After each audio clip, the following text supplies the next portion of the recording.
last day of 2020, and I have my truck, my camper shell, and my first DIY build.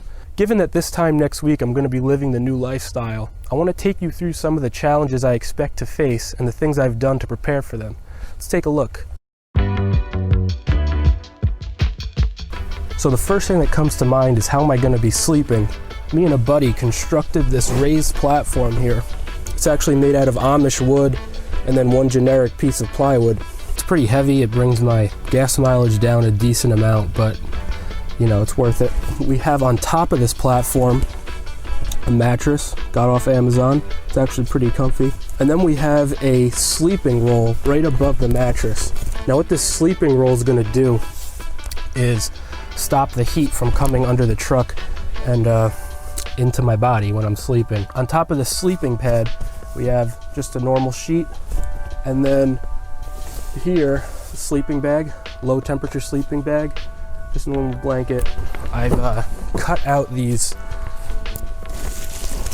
reflective coverings. They're gonna A, stop some of the heat from going out the windows. B, it's gonna sort of block the light from coming in from the street, from parking lots, wherever I'm gonna end up. Those will cover up the windows and sort of give me some privacy.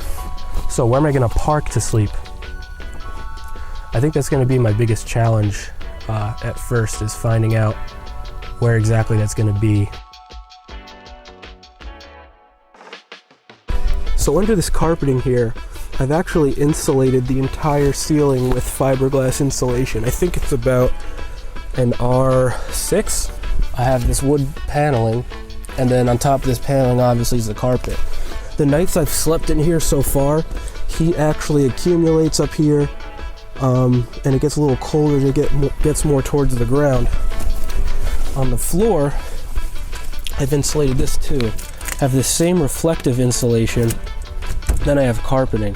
The floor is probably the coldest part, the floor and the walls, but it does a decent job, especially since I'm raised. So the raised bed frame is actually probably one of the biggest factors of insulation. Once the cold air comes all the way from the ground through the bottom of the truck bed and then through the reflective insulation and the carpeting, that huge gap of air is going to be difficult for it to cross. And then once it crosses that, I have again mattress and that heat reflective pad, that sleeping roll. And then my sleeping bag is actually rated, I think, for 30 degrees. I've already slept in here at about 27 degrees, I want to say 25, 27. And not a problem at all. In that sleeping bag, it's super warm, super toasty. Also, which is again probably the biggest factor, is I have this heater here. This goes through about 1 can of the propane, one pound can per night, which costs about $3 or $4. I've just found a way to decrease that to $1 per can by refilling it from a bigger propane tank. So what am I going to be eating? Well, as of right now, I already eat out a lot. Eat a lot of Panera, eat a lot of Chipotle. Given that I'm going to be living a bit more frugally, I'm going to want to stop eating there. For Christmas, my mom actually got me this cooler. This cooler is rated for up to, I think it's 5 days total. Meats, vegetables in here. Going to be making a lot of slop. I have various slop recipes, and I'm sure I'll get to show you a few of those. Yeah, I don't want to carry too much in this cooler. I'll probably carry a few steaks. I'll do some grocery shopping once a week, twice a week. I have a propane stove and cast iron pan for that. So a lot of other questions I've been getting. What am I going to do for work? Well, I have my own office, so that won't be an issue. I'll just work at the office during the day, doing the video business. Showering, Planet Fitness, gonna get the black card. For power, I have this DieHard battery here.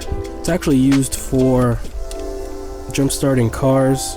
However, it does have these plugs on them, AC power, also USB ports. I've been charging my phone and actually portable speaker in these, and it's been doing a great job.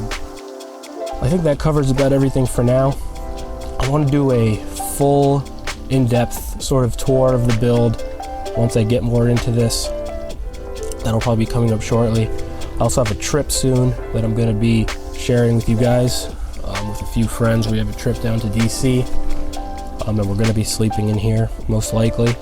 I'll keep the YouTube channel and my Instagram updated as to when I'll be posting things. I think I'm going to shoot for 2 videos a week, one being about the lifestyle itself and the other being more theological philosophy discussions.